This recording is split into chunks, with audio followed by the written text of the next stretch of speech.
Hurry up, I'm a busy engine, puffed Henry. Goods arrive night and day at the docks.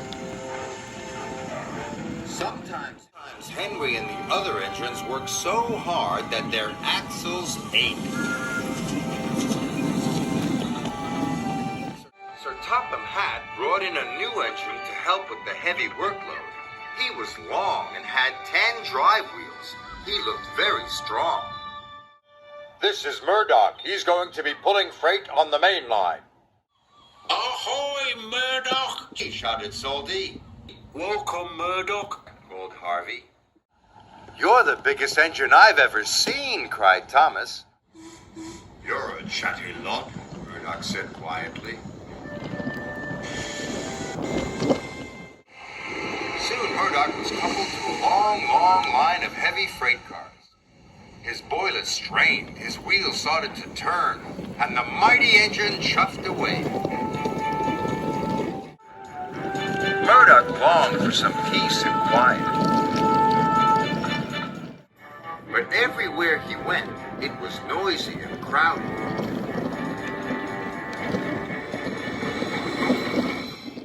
At the end of the day, Murdoch was looking forward to a good night's rest.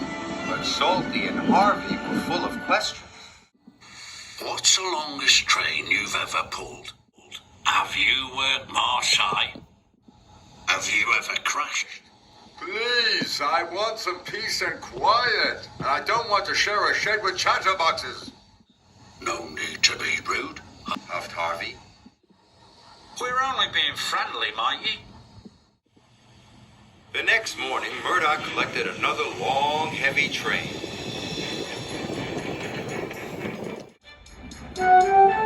This time, he chuffed into the beautiful countryside.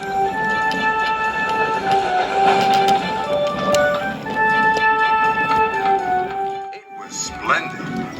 At last, he had some peace and quiet.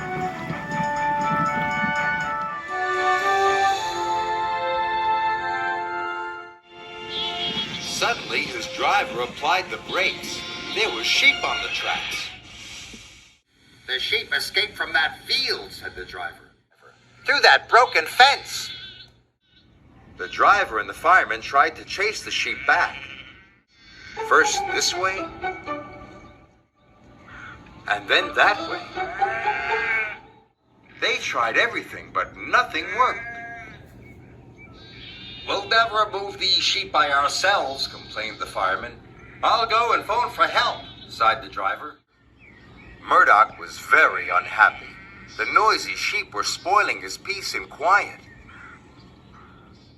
Sir Topham Hatt was enjoying afternoon tea when he got the call.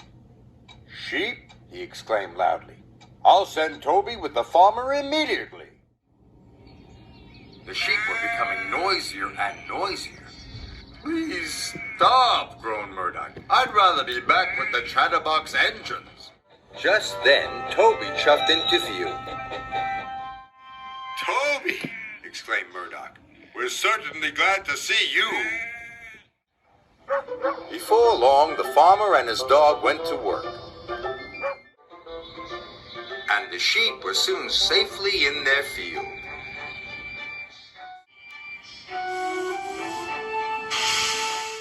Murdoch was on his way again. Thanks, Toby! That evening, Murdoch parked between Harvey and Salty. But Murdoch spoke first. I'm sorry that I was cross, he chuffed. I'm very pleased to share a shed with you. And we're pleased to have your company, said Harvey. Aye, we are, added Salty. It reminds me of a story. Murdoch smiled.